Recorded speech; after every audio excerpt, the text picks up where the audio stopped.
খলপেৰে বনাই আমাক যি দি থৈ গৈছে সেই ভাগৰ সম্পূৰ্ণ হ'ল।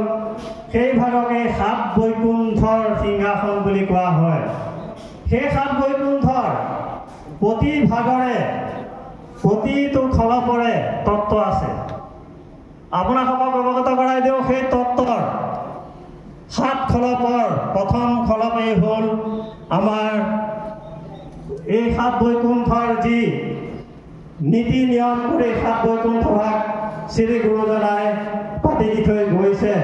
সেই প্ৰথম খলপৰ নাম হ'ল আলোক দত্ত, দ্বিতীয় ভাগ সনাতন, তৃতীয় ভাগ কনকধাম, চতুৰ্থ ভাগ পংকজ বিলাস, পঞ্চম ভাগ পুষ্প বিলাস, ষষ্ঠ ভাগ শ্বেত বিলাস আৰু শেষত ষষ্ঠম ভাগ শান্ত বিলাস।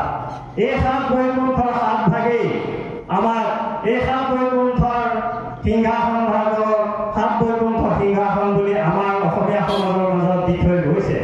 গতিকে সেই সাত বৈকুণ্ঠ ভাগ আমি তত্ত্ব সম্পূৰ্ণ জনাটো উচিত। আৰু আমি যি ভাগৰ কাৰণে আগবাঢ়িছোঁ আজি প্ৰতিষ্ঠা কৰিবৰ বাবে, সেই প্ৰতিষ্ঠা সুকলমে হ'বৰ বাবে আমি সকলোখিনি গৈছোঁ। ইয়াতে ব্যাখ্যা কৰিবলৈ গ'লে সেই সাত বৈকুণ্ঠৰ প্ৰতিটো খলপৰে প্ৰতিটোৰে সিদ্ধান্ত থাকে, প্ৰতিটোৰে নিয়ম আছে।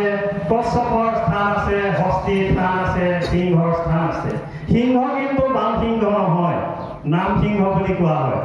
সেই সিংহৰ স্থান, সেই কশ্যপৰ স্থান, সেই কশ্যপৰ স্থান আছিলে গুৰুজনাৰ যি সিংহাসন ভাগ কশ্যপ চাৰিজনাই নিজৰ পিঠিত বিৰাজমান কৰি সিংহাসন ভাগ তেখেতে সেই কশ্যপে তেখেতৰ ওপৰত সম্পূৰ্ণ সিংহাসন